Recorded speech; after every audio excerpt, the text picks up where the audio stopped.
그러니까 미국은 이제 어제 소매 판매가 컨센서스를 하회를 냈어요. 이제 작년부터 올해 하반기까지 채권 시장에서 가장 의아하게 생각했던 건 왜 소비가 안 꺾이지? 라는 거였죠. 근데 그 꺾이지 않았던 소비가 이제 드디어 어제 조금 흔들리기, 크랙이 나기 시작했다는 거죠. 그리고 소비 지출의 세부 내역들을 보시면 식료품 관련 소비, 그리고 주거 관련 소비들이 꺾이기 시작했어요. 네. 핵심 소비 섹터들이 망가지기 시작했던 건 소비 꺾이기 시작하면 그 다음에 고용 꺾일 거예요. 그 다음에 나머지 경기 사이클이 꺾일 거라는 거죠. 여기서 추가적으로 지표가 더 망가지기 시작하면 뭐 가장 중요한 건 고용과 물가겠죠. 그러면 여기서 다시 한 번 더 레벨 다운이 시도가 될 수 있다라고 보고.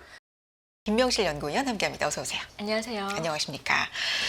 자, 미국 얘기 우리가 참 많이 하고 있는데 그래서 우리는 어떻게 되는데 이것도 상당히 우리한테는 뭐 중요한 문제니까요. 이 얘기 먼저 좀 시작해 보겠습니다. 말씀드린 것처럼 물가 안정 목표 운영 상황 점검 설명회가 있었습니다. 여기 총재 네. 멘트도 좀 많았고요. 리뷰 좀 부탁드릴게요. 네, 어제 이제 한국은행에서 뭐 해당 기자회견이 있었는데요. 네.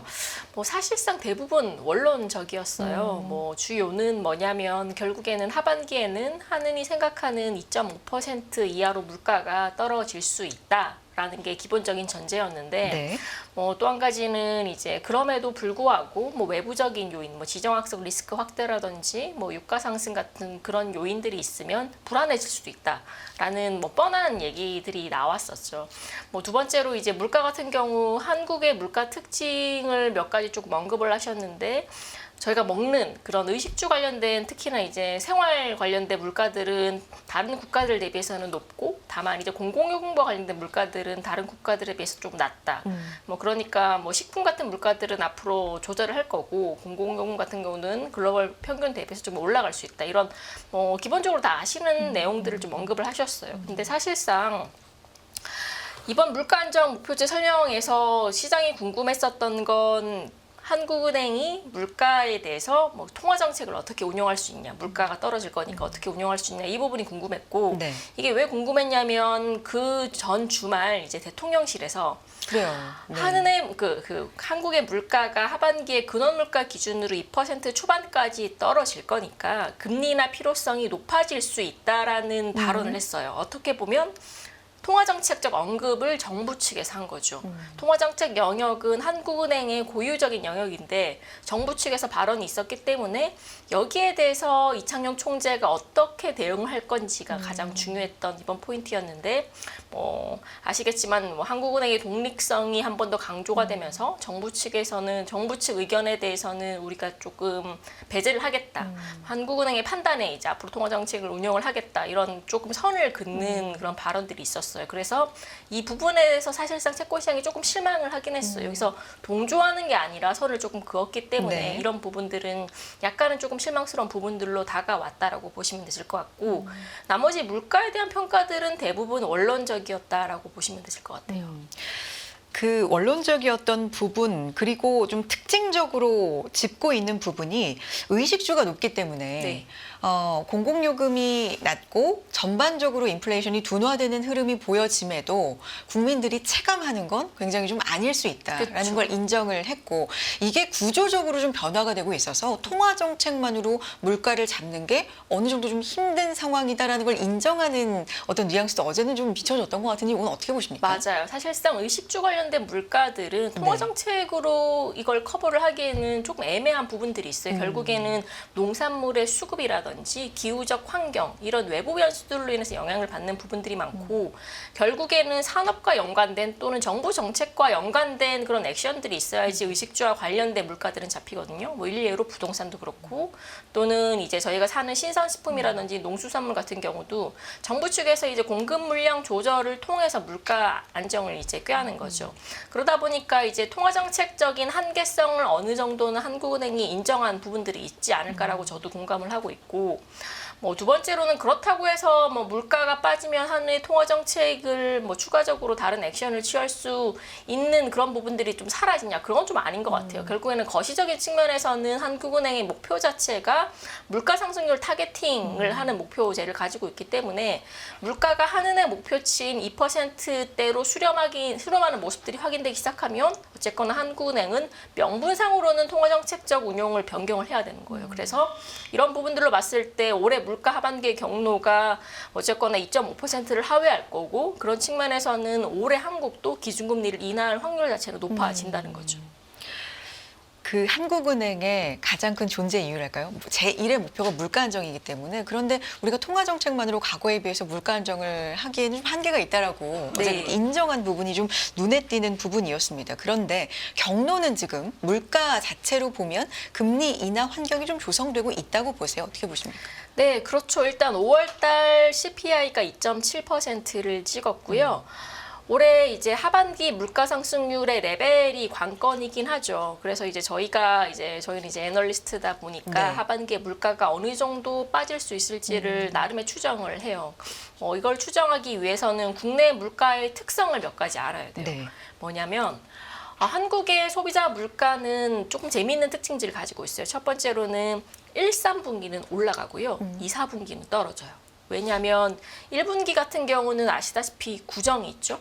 거기다가 이제 연초다 보니까 정부의 뭐 세금 인상이라든지 공공요금 인상 같은 일정 외부적인 이슈가 있어요.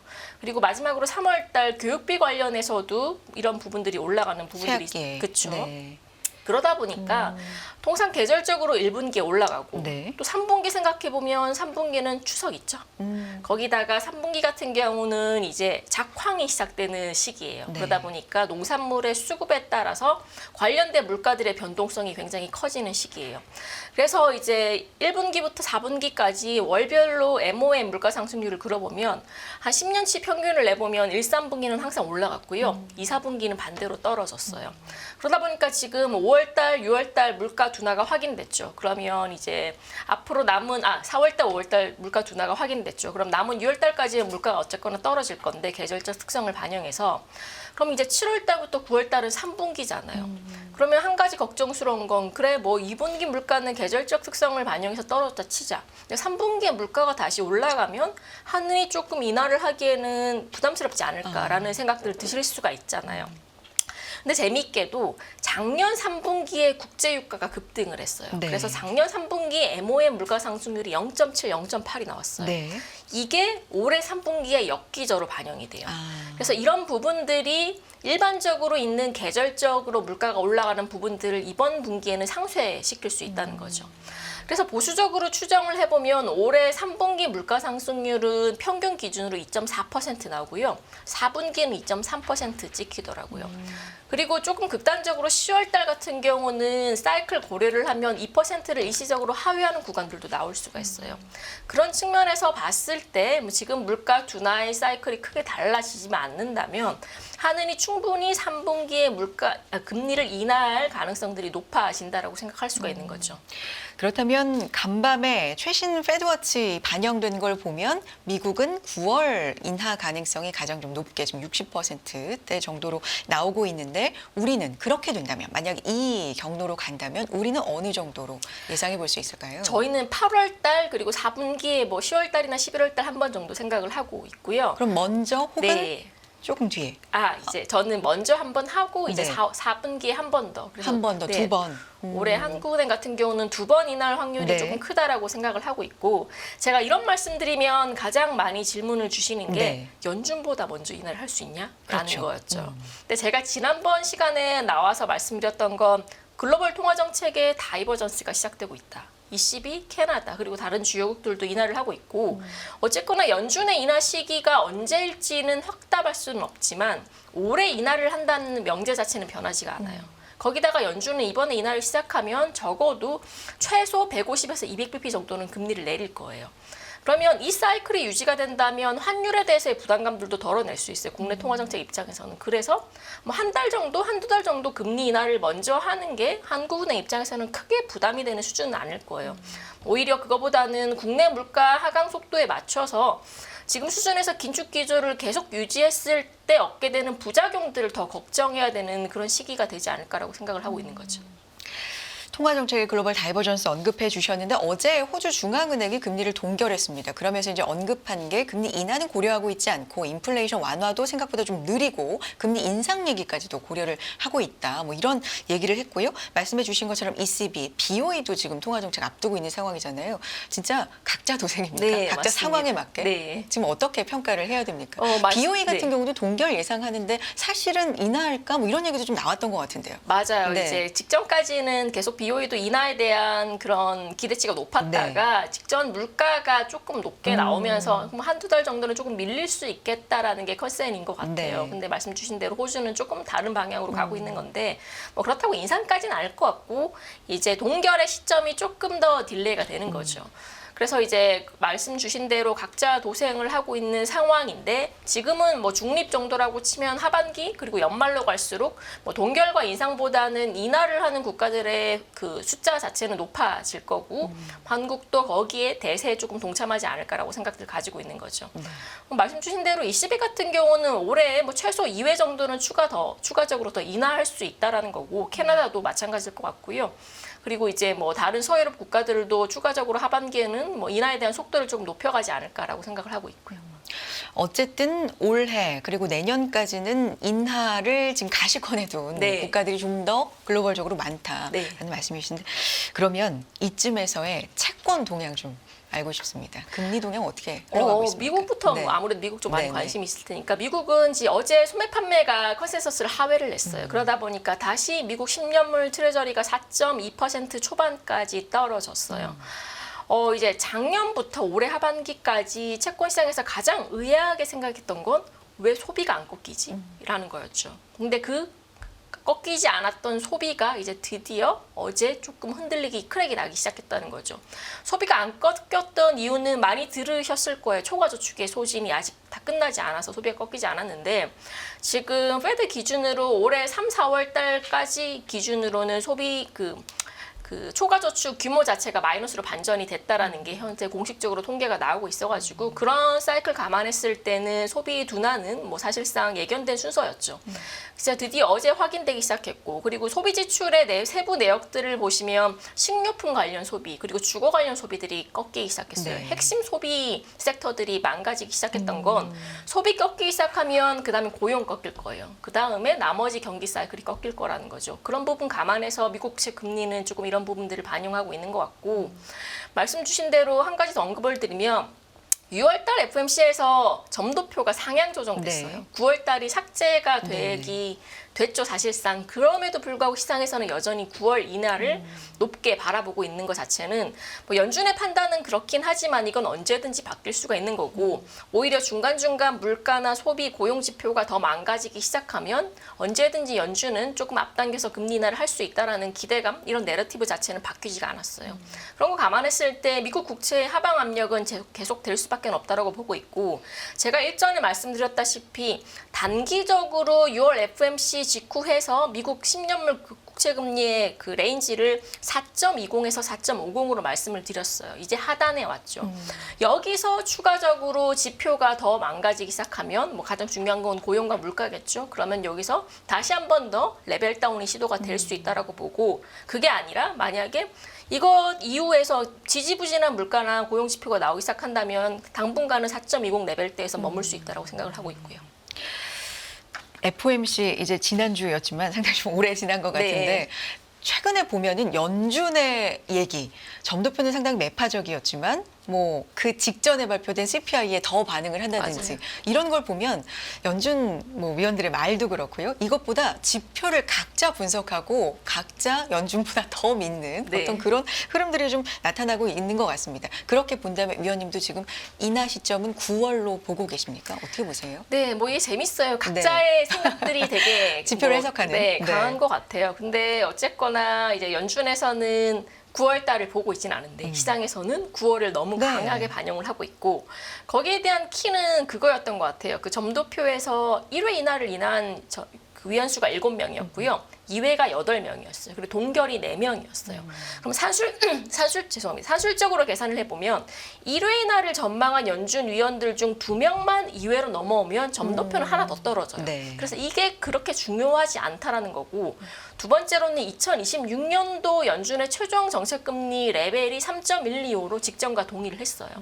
그러면 중간에서의 노이즈는 있지만 어쨌거나 연준은 뭐 최대 뭐 200bp 이상은 금리를 내릴 거다라는 그런 게 시장에 반영됐다라는 거죠. 그런 측면에서 시장이 점도표 상향 조정 자체를 크게 생각하지 않는 것 같고, 오히려 중간에 아까 말씀드린 것처럼 물가라든지 지표가 바뀌면 이건 얼마든지 바뀔 수 있기 때문에 미국 국채금리도 그렇게 반응하고 있지 않을까라고 생각을 하는 거죠. 네. 지난주에 오늘 이제 20년물인가요? 네, 입찰도 네. 있었는데 지난주에 이어서 입찰도 수요도 굉장히 좀 네. 괜찮게 나오고 있습니다. 최근 저도 신기한 게 네. 이제 이게 약간 좀 사이클을 타는 것 같아요. 네. 지표 망가지기 시작하니까 이제 시장에서 연준의 금리에 대한 컨센서스도 빠르게 바뀌고, 그리고 두 번째로는 수요 측면에서도 입찰이 지금 연속적으로 좋게 네. 나오고 있어요. 그래서 조금 채권 시장에 그동안 냉각됐던 부분들이 조금 풀리기 시작하는 사이클인 것 같고, 당분간 다른 변수만 없다면 이 분위기 자체는 달라지기는 좀 어렵겠다라는 생각들 가지고 있고요. 그럼 지금 단도직입적으로 채권은 살 때입니까? 팔 때입니까? 뭐 지금 매매 트렌드 자체를 보면 금리가 튀면 거기에 대한 수요는 계속적으로 들어오고 있어요. 그래서 지금 시장 심리 자체는 밀리면 계속 매수를 하자라는 게 시장 심리인 것 같고, 네. 뭐 아무래도 지금 6개월에서 1년 정도의 시각으로 봤을 때 지금 금리의 레벨이 가장 고점이지 않을까라는 심리가 강한 것 같아요. 그런 측면에서 봤을 때는 채권의 매수 타이밍도 저는 나쁘지 않을 것 같다 생각 들고 있고요. 매수 타이밍 이미 가격이 조금 올라왔음에도 그쵸, 불구하고 맞습니다. 네. 지금도 나쁘지 않은 매수 타이밍이다. 하나만 더 여쭤보면 일본은행 최근에 엔화 약세에 대해서 우리가 엔화 움직임을 좀 보고 있기 때문에 어제였습니다. 7월 금리 인상 가능성도 언급했고 테이퍼링 시작하겠다고 얘기한 BOJ 이후에 사실 첫 발언이었기 때문에 네. 여기 좀 시장이 주목을 받았는데 엔화 흐름은 어떻게 보고 계십니까? 사실상 이제 직전 BOJ는 다 실망을 했죠. 테이퍼링을 시작하긴 했지만 사실상 시장에서 기대한 건 금리 인상이었죠. 근데 이게 나오지 않았고 이제 거기에 대해서 뭐 뚜렷한 인사이트를 안 줬기 때문에 엔화는 바로 약세를 꺾였고요. 근데 뭐 다음 달에 인상을 할 수도 있겠다라는 발언 뭐 그런 부분들은 이론적으로는 엔화 강세 요인이긴 한데 저는 개인적으로는 일본은행이 빠르게 매파적으로 바뀌기는 어렵다라고 생각을 해요. 결국에는 펀더멘털이거든요. 뭐 물가가 일정 부분 올라가고 있긴 하지만 저는 이것보다 더 조금 유익 있게 봐야 될 부분들은 작년이랑 올해 일본의 민간 소비 지표들이 박살이 나고 있어요. 물가가 올라가는 부분들을 임금이 반영을 못하는 거죠. 그 상황에서 금리를 올려버린다면 일본의 민간 소비는 더 위축될 수밖에 없다는 거죠. 그래서 이런 부분들 고려했을 때 일본도 고민이 많을 거예요. 그리고 일본의 물가가 올라갔던 가장 첫 번째 이유는 임금 인상이었어요. 근데 아시다시피 기업들이 매년 어떻게 임금을 올리겠어요. 이거는 항상 이제 후행적 지표이기 때문에 어느 순간은 정체가 올 네. 거거든요. 이런 부분 고려했을 때는 일본의 올해 금리 인상의 횟수 자체도 시장 컨센서스보다는 더 위축될 수 있다고 생각을 하고 있겠고, 이런 사이클이라면 엔화의 방향성들도 빠르게 강세로 전환되기는 저는 어렵다라고 생각을 하고 있고요. 어제 다소 그 총재 발언, 강경한 발언에도 불구하고 또 엔화의 지나친 약세 경계감의 발언을 또 했음에도 불구하고 엔화 자체가 뭐 큰 움직임이 없었는데요. 이 부분도 참고해 볼 만합니다. 여기까지 듣겠습니다. 하이투자증권 리서치센터의 김명실 연구위원 함께했습니다. 고맙습니다. 감사합니다.